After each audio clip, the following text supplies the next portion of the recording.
Konnichiwa minasan, o genki desu ka? Kumusta po mga kababayan at welcome sa aking channel. Halina at mag-Nihongo tayo.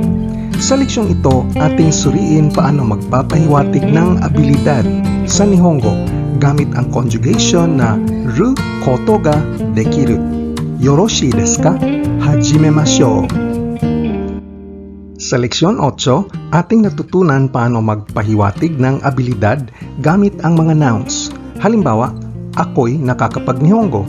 Sa salitang Hapon, watashi wa Nihongo ga dekimasu. Ang noun dito na pwede mong gawin ay ang salitang Nihongo.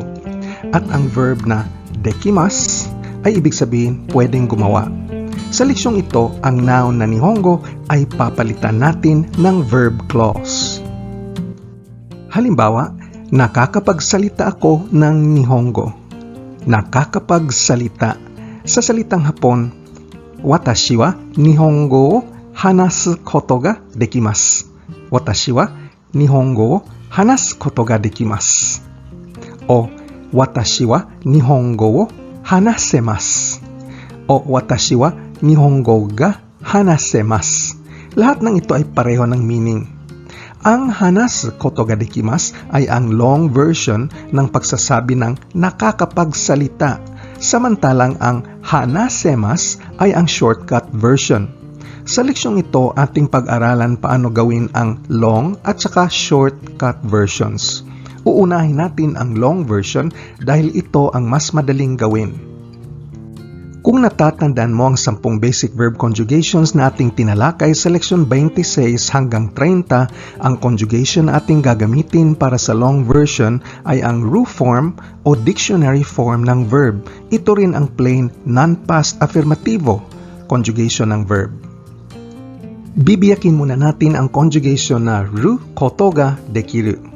Kukunin natin ang dictionary o ru form o plain non-past affirmativo ng verb at kabitan ito ng koto ga dekiru. Ibig sabihin ng koto ay fact o katotohanan at ang noun na ito ay nag-no-nominalize ng verb para ito'y magiging noun clause.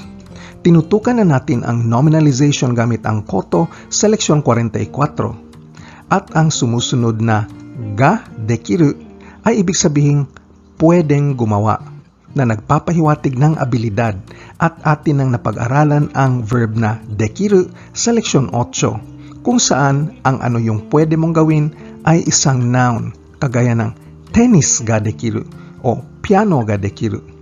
Ang kaibahan ng leksyon natin ngayon ay ang ano yung pwede o di mo pwedeng gawin ay isang verb clause na ninonominalize gamit ang koto. Kaya ang literal na meaning ng buong conjugation ay ang action na ito ay pwede kong gawin. Ibig sabihin ng dekiru ay pwedeng gumawa at ito ay isang category 1 o ru-dropping verb at nakukonjugate rin ito sa iba't ibang tenses at modalities. At kapag walang abilidad, i-conjugate natin ang dekiru sa negatibo. Ru koto ga dekinai. Ang literal na meaning ay ang action ay hindi pwedeng gawin. Iko-conjugate natin ng madalian ang dekiru sa 10 basic verb conjugations bilang isang ru-dropping verb. Dekiru, plain form. Dekimasu, formal form. Ibig sabihin, pwedeng gumawa. Dekinai at dekimasen, hindi pwedeng gumawa. Dekita at dekimashita, pwedeng gumawa. Noon, past tense. Dekinakatta at dekimasen deshita, hindi pwedeng gumawa noon, past tense. Dekite, te form. Deki, conjunctive form. Titingin tayo ng mga ehemplo. Pwede akong kumain ng sushi o nakakain ako ng sushi. Ating verb dito ay taberu, kakain. Sa Nihongo, watashi wa sushi o taberu koto ga dekimasu. Watashi wa sushi o taberu koto ga dekimasu. Ang watashi wa ay naka-brackets dahil optional ito. Pwedeng hindi sasabihin dahil ang watashi wa ay ang default. Pwede akong gumawa ng hamburger. Hanbaga o tsukuru koto ga dekimasu. Hanbaga o tsukuru koto ga dekimasu. Si Mary ay nakakabasa ng kanji. Miyari-san wa kanji o yomu koto ga dekimasu. Miyari-san wa kanji o yomu koto ga dekimasu.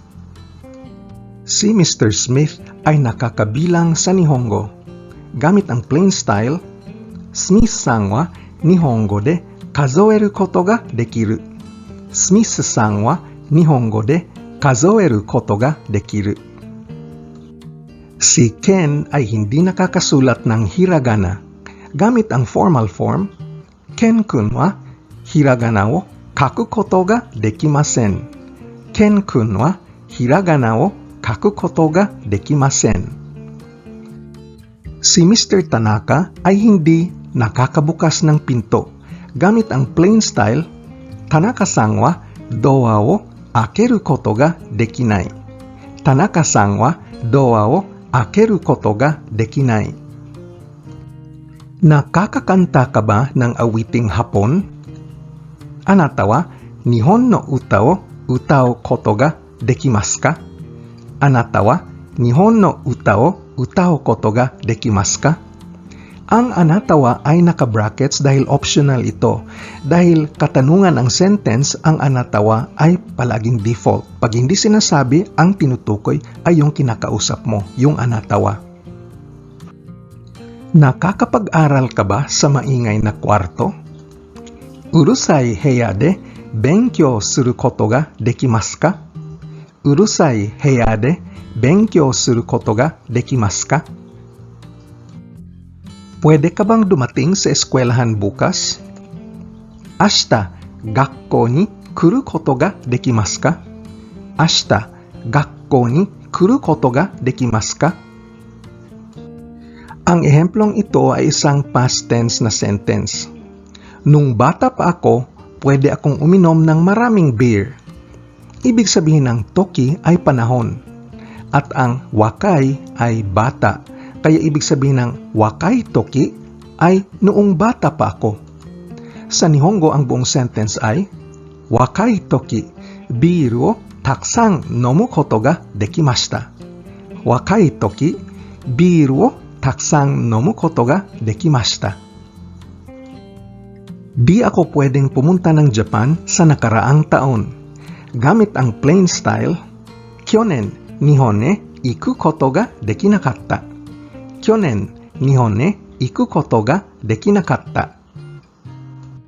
Ngayon, tignan natin paano gawin ang shortcut conjugation para sa abilidad na di masyadong formal kumpara sa long version.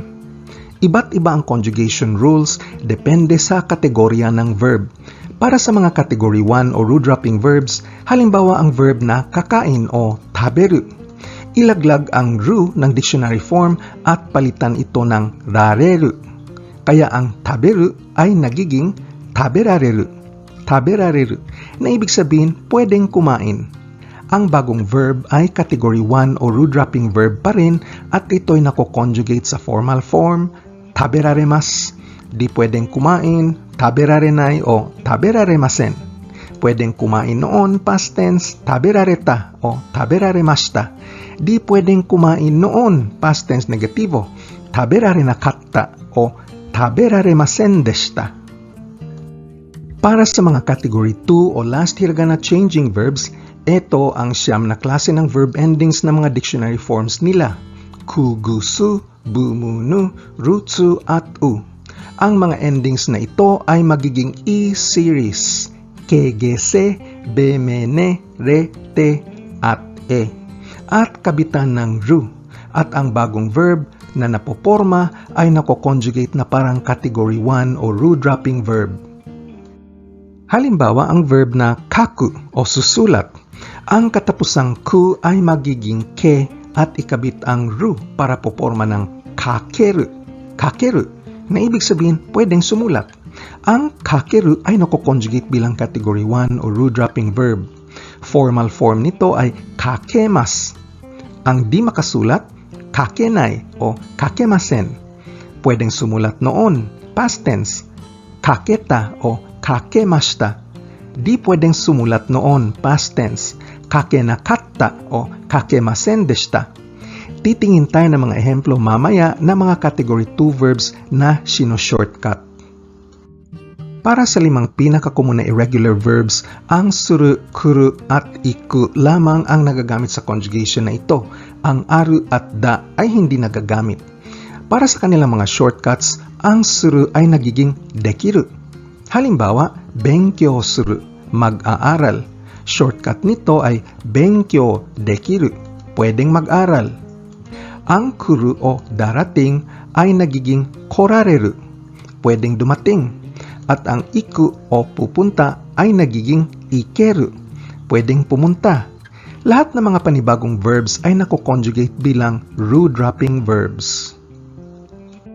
Ngayon, tungkol sa particle na gagamitin para sa direct object, pag shortcut ang gagamitin, ang direct object ng verb ay pwedeng kumuha ng direct object particle na wo, kagaya sa nakasanayan.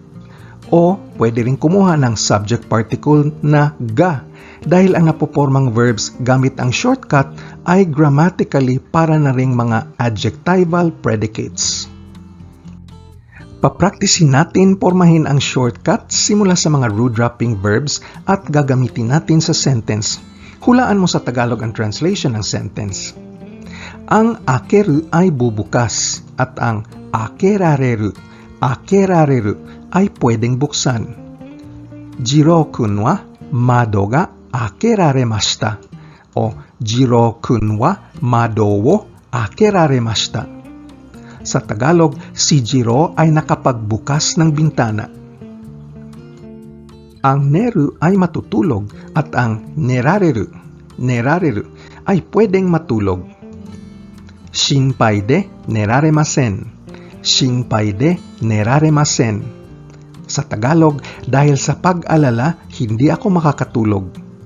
Ang particle na de dito ay nagsesenyas ng dahilan dahil sa pag-alala. Pwede mong reviewin ang paggamit ng mga Japanese particles sa leksyon 22 hanggang 24. Ang yaseru ay papayat at ang yaserareru ay pwedeng pumayat. Undo shite mo yaserarenai. Undo shite mo yaserarenai. Sa Tagalog, kahit na nag-ehersisyo ako, hindi ako pumapayat. Pwede mong reviewin ang temo o kahit na conjugation sa leksyon 50. Ngayon naman mga ehemplo gamit ang mga category 2 verbs. Ang aruku ay lalakad at ang arukeru ay pwedeng lumakad. Eki made arukeru. Makakalakad ka ba hanggang estasyon ng tren? Ang kiku ay magtatanong. Ang kikeru ay pwedeng magtanong. Sore wa okaa-san ni kikenai koto desu. Sore wa okaa-san ni kikenai koto desu. Yan ay bagay na hindi ko pwedeng itanong kay nanay. Ang oyogu ay lalangoy at ang oyogeru ay pwedeng lumangoy. Anata wa oyogemasu ka? Anata wa oyogemasu ka? Pwede ka bang lumangoy o nakakalangoy ka ba? Ang isogu ay magmamadali. Ang isogeru ay pwedeng magmadali. Motto isogemasen ka? Motto isogemasen ka? Di mo ba pwedeng bilisan ng konti? Ang hanasu ay magsasalita at ang hanaseru ay pwedeng magsalita. Nihongo ga hanasemasu ka? O Nihongo wo hanasemasu ka? Nakakapagsalita ka ba ng Nihongo? Ang kaesu ay isasauli at ang kaiseru ay pwedeng isauli. Kino hono kaisenakatta o kino honga kaisenakatta. Di ko na isauli ang libro kahapon. Ang asobu ay maglalaro at ang asoberu asoberu ay pwedeng maglaro. Ame de soto de asobenai. Ame de soto de asobenai. Dahil sa ulan, di pwedeng maglaro sa labas. Ang erabu ay pipili at ang eraberu ay pwedeng pumili. Nakanaka erabenai. Nakanaka erabenai. Di ako makakapili. Lahat kasi magaganda. Ang sumu ay titira sa isang lugar. Ang sumeru ay pwedeng tumira sa isang lugar. Nihon ni sumemasu ka? Nihon ni sumemasu ka? Makakatira ka kaya sa Japan? Ang yomu ay magbabasa at ang yomeru ay pwedeng magbasa. Jin-kun wa kanji ga yomenai. O Jin-kun wa kanji wo yomenai. Si Jim ay di pwedeng magbasa ng kanji. Isa lang ang verb na nagtatapos ng nu sa buong Nihongo at ito ay ang shinu o mamamatay. Ang shineru ay pwedeng mamatay. Yurei wa shinemasen. Yurei wa shinemasen. Ang mga multo ay di pwedeng mamatay. Ang tsukuru ay gagawa at ang tsukureru ay pwedeng gumawa. Keiki ga tsukuremasu ka? O keiki wo tsukuremasu ka? Makakagawa ka ba ng cake? Ang noru ay sasakay at ang noreru ay pwedeng sumakay. Uma ni noreta. Uma ni noreta. Nakasakay ako ng kabayo. Ang matsu ay maghihintay at ang materu ay pwedeng maghintay. Boku wa mou kimi o matenai. O boku wa mou kimi ga matenai. Hindi na ako pwedeng makapaghintay sa iyo. Ang katsu ay mananalo at ang kateru ay pwedeng manalo. Ikura ganbatte mo katemasen. Ikura ganbatte mo katemasen. Kahit na ako'y nagsusumikap, di ako pwedeng manalo. Ang au ay makikipagkita at ang aeru ay pwedeng makipagkita. Raishu no kayoubi ni aemasu ka? Raishu no kayoubi ni aemasu ka? Pwede ka bang makipagkita sa susunod na Martes? Ang kau ay bibili at ang kaeru ay pwedeng bumili. Okane ga nai kara kaenai. Okane ga nai kara kaenai. Dahil wala akong pera, di ako pwedeng bumili. Ngayon naman mga irregular verbs. Ang iku ay pupunta at ang ikeru ay pwedeng pumunta. Hitori de ikemasu ka? Hitori de ikemasu ka? Makakapunta ka ba na mag-isa? Ang darating ay kuru at ang korareru ay pwedeng dumating. Byoki de korarenai. Byoki de korarenai. Dahil may sakit ako, di ako makarating.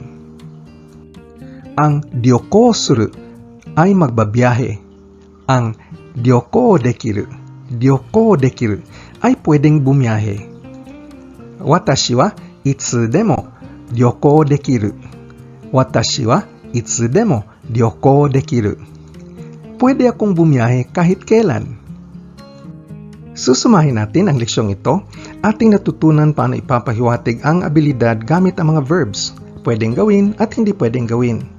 Meron tayong long version na mas madaling pormahin at meron din tayong shortcut version na hindi masyadong formal kumpara sa long version pero mas mahirap pormahin. Para sa long version, pagsabi ng pwedeng gumawa, kunin ang dictionary o rule form ng verb at ikabit ang phrase na koto ga dekiru. Ang dekiru ay isang category 1 o rule-dropping verb at ito ay kinoconjugate sa negativo, past tenses at iba pang modalities. Ang negatibo nito, hindi pwedeng gumawa ay ru koto ga dekinai. Pagporma ng mga shortcuts, iba-iba ang rules, depende sa kategorya ng verb. Para sa mga category 1 o ru-dropping verbs, ilaglag ang ru ending at palitan ito ng rareru. Ang bagong napoporma na verb ay isang ru-dropping verb. Ang negatibo, hindi pwedeng gumawa ay rarenai. Pag category 2 o last hiragana changing verb, ang katapusang hiragana ng dictionary form ay magiging e-series at ikabit ang ru. Ang bagong verb ay ru-dropping verb din. Sa negatibo, ang ru ay magiging nai. Para sa mga irregular verbs, tatlo lang ang nagagamit. Ang suru ay magiging dekiru, pwedeng gumawa. Ang kuru ay magiging korareru, pwedeng dumating. At ang iku ay magiging ikeru, pwedeng pumunta. At ang mga ito ay mga ru-dropping verbs din. At dito natatapos ang ating leksyon tungkol sa conjugation ng abilidad, ang ru koto ga dekiru. Salamat sa pagpapanood at kita ulit tayo sa susunod na leksyon. Otsukare-sama deshita. Kung seryoso kang maging fluent sa Nihongo, importante ang pagsasana at pagpapractice araw-araw. Pag-aralin mabuti ang grammar at ang pagpaparami ng iyong bokabularyo. Ang aking Nihongo course dito sa YouTube magbibigay sa inyo ng malakas na pundasyon upang ang Japanese language skills ninyo mapabuti at mapalakas. So pakiclick na lang ng like, share o subscribe at hihintayin ko kayo sa susunod na video. Nihongo no Benkyo ni Gambatte kudasai. Ja, mata ne!